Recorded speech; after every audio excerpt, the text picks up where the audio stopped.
Okay, so I know a lot of you guys have watched the unboxing. If you haven't, I'll have a pop-up right over here. But if you already watched that unboxing of the CH6, let's talk about the radio itself. And I'll give you my review and get into this. But my recommendation, watch the whole thing because there's a lot to go over and a lot to process. Hi, everybody. Welcome back to VA3 FUC. My name is Ron. I'm your host here. Talking today, we're going to be looking at the Baofeng CH-6. As a radio, as it goes, it's a good radio. It is easy to understand. The menus are pretty simple once you get the hang of going into the menu. The menu is colorful. On its whole end of this radio, it's just perfect. I can't find a flaw with it. But when it comes to the DMR parts about this radio, that's where it all falls apart. And I'll explain what I mean by that. As a UHF VHF radio, audio-wise, analog, this sounds amazing. I've had listening to it, it's clear as a bell. Getting into channels is good. DMR, when I can get into those networks, it is clean and crisp. And then there's the other half of this problem that we have with this radio. You guys may feel as nitpick, but I feel like these are 3 strikes that have let this radio on my no list. And I know a lot of you guys are going to say, well, it's a Baofeng. What were you expecting? Let's put it this way. This radio on its own, with everything that they've done to this, is great. But there's a few things that you got to watch out for with this radio, and it all evolves around DMR options. When it comes to analog, this thing is rock solid. But when it comes to programming, getting into these analog, getting into these digital channels, this is where it kind of goes a little. So let's talk about setting this radio up with software. So when I was setting this up for software, I couldn't get the software to load up. The CPS was right. The information was right on the screen. Then I found out that they reversed transmission and receive. Doesn't matter if it's DMR or UHF, VHF, it's all reversed. Strike 1. I shouldn't have to go through that much trouble to figure out, oh, they reversed it. That should have been the first thing that should have been fixed in the CPS software, honestly. And I don't know why it was never addressed. But when I found that out, I was like, you gotta be kidding me. That's why the radio won't work on analog. But I can hear but if I go into frequency mode, I was able to retrieve the channels. Second problem with this radio is that the programming is not really that user-friendly at all. I found it very confusing to get this radio going. Minus the reverse part, but also trying to get channels just to get registered in the radio was like pulling teeth, really. I was like pulling my hair out trying to figure out why won't you connect? It's there, the everything looks correct, but there are little things in this radio that just make it a lot more impossible. You got to use zones and you got to use lists in this program to get your channels to relate, which I found very cumbersome and very not needed. Alliance HD1. I just program in the channel and then I program in the frequency that I want. I don't have to go through a list and say, okay, on this slot, you can only access these channels, and slot 2, you can only access these channels. In that radio, you got to do some extra programming in it, where the Alliance HD1, it was just simple, find the channel. Okay, find my group. Okay, it's that number. Okay, link it to that number. There, done. That's strike 2. Strike 3 is something that I take very personally and really kind of iterates why I'm not a fan of this radio. And that happens to be hotspot issue. I tried to connect this radio to my hotspot, My hotspot is a Pi Star running 3.4.2 if I remember correctly, whichever the latest version is now at the time of this recording. So when I would get the Baofeng set up, it couldn't do DMR simplex. Okay, not a hurt, but okay. It would receive the simplex DMR. So whatever DMR my box was on, like say if I went to 3023, which is usually where I'm on, it's Ontario Talk Group. I do go on a couple other talk groups, but 3023 was that one talk group I enjoyed talking on. I get the radio set up for that channel. I can hear it. I can't transmit. I'm pressing the PPT.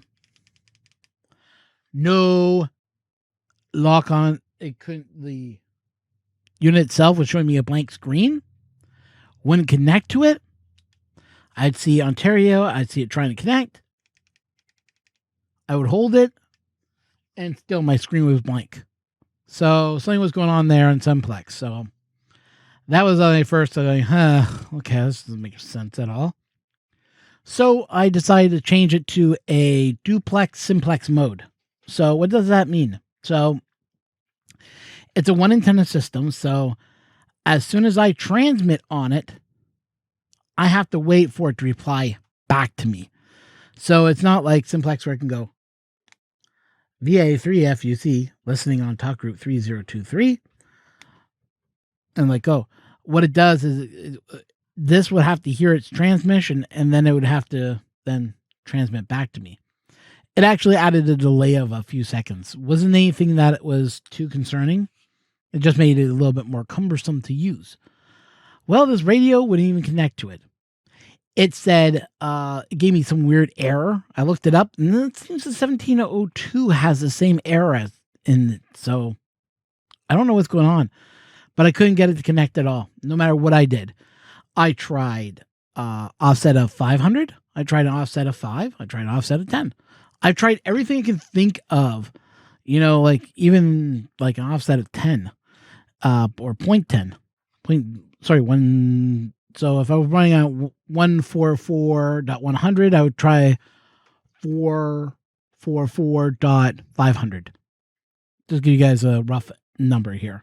And I tried that. I tried going up to 444.900.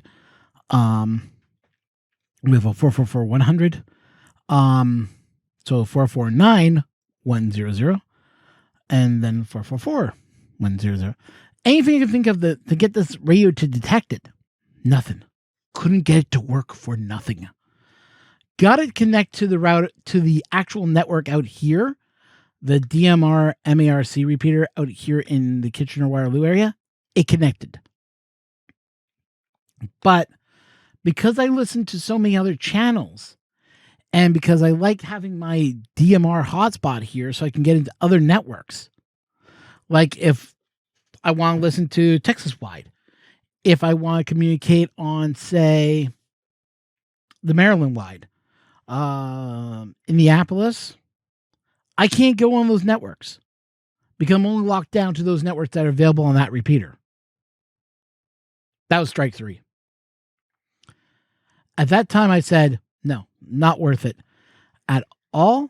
And I just said, no, I'm not going, this radio, not for me.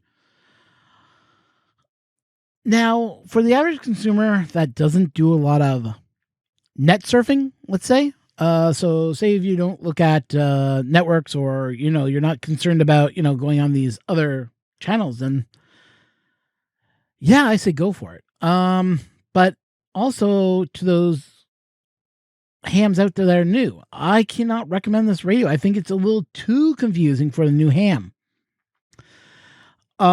The software itself is not really that user-friendly. It's very archaic. Very looks like this was meant for business, not meant for the amateur radio use at all. The other factor is that you got to use a different program to put in your address book. That is also a no-no in my book. Your address book should be part of the CPS program. Having them two separate entities to work just seems very last minute feel. I know that this radio has stuff like Lone Wolf and has a lot of DMR options that you would see in factory DMR, like in the, for business wise. But this radio has such a weird feeling that I just can't justify it as a good radio for anyone to use. Now, mind you, an older ham might like this radio because it does what it's supposed to do. But for a person like me who wants to be able to explore DMR, check out other DMR groups, I just can't say, yeah, get this radio, because I feel there's something missing from this radio. I feel that when they wrote this radio itself, it was written in such a way that it was meant for amateurs to use, but amateurs were like the last thing on their mind. It's more like, well, this radio here was designed for the consumer end user, not for the actual amateur radio user. So with that feeling in there, I just can't justify this radio as a must-have for an amateur operator. I really do feel this radio was meant for for just the consumer, not meant for the actual amateur radio operator. Now, you might have this radio, you might feel otherwise. And I welcome to hear your comments on this radio. What have you liked? What have you not liked if you already have this radio? If you were thinking of picking up this radio, I got this radio this radio was sent to me by BaofengRadio.ca. They sent me this radio for review and for my opinion. I've had this radio for over a month, and I wanted to wait on this video before I came to the part where I was like, no, this radio is not for me. So that being said, though, at the cost of it, now, here's kind of like another side I'm thinking about here. If Baofeng ever comes out with an update for this radio and addresses those problems, then I am fully on board with using this radio, because I think the menu is simple. The operation of this radio is smooth, but that CPS software really needs to be looked at.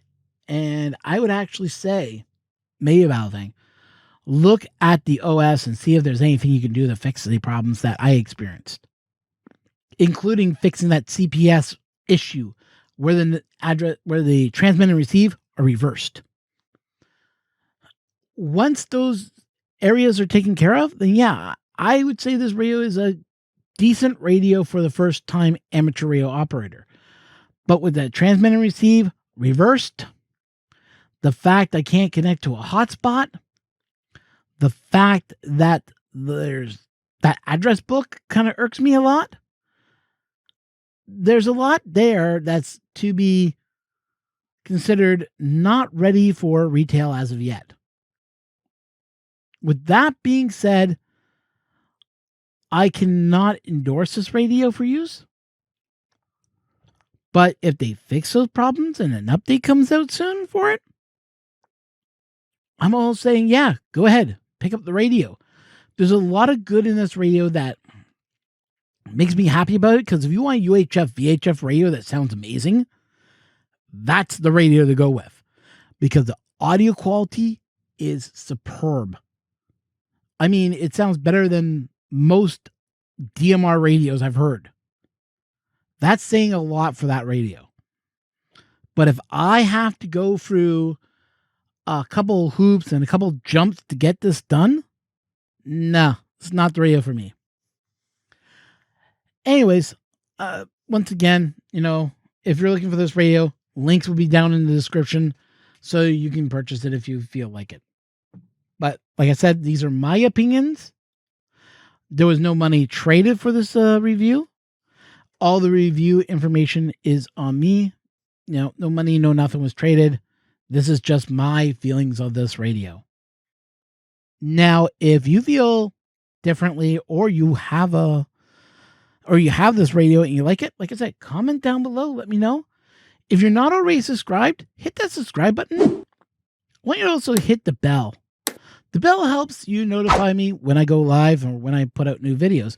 And I'm going to try to make all my videos premiere now because I've been seeing a lot of weird stuff going on in the YouTube world. That's being a kind of a hard life right now with the YouTube way it is.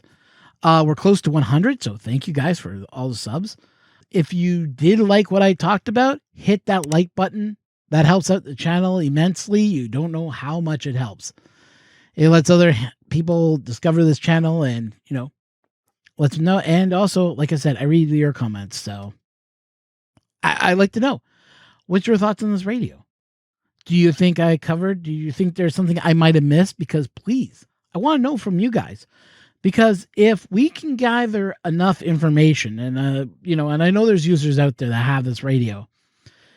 If you feel that this radio is good or you like certain things in this radio, let me know. If you agree with me, let me know. Either way, I want to communicate this stuff so I can at least send, because I know BaofengRadio.ca is watching these videos.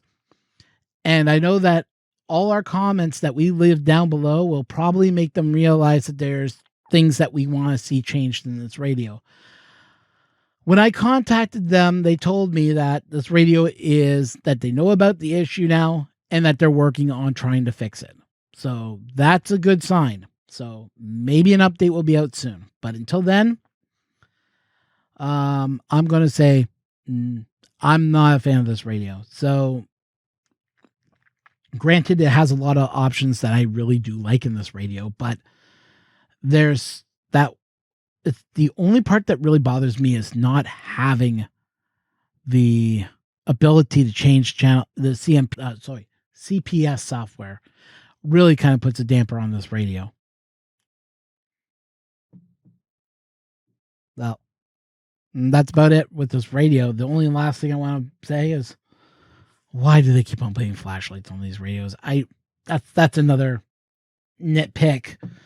But yeah, I get tired of seeing the flashlight on the radio. Let's face it.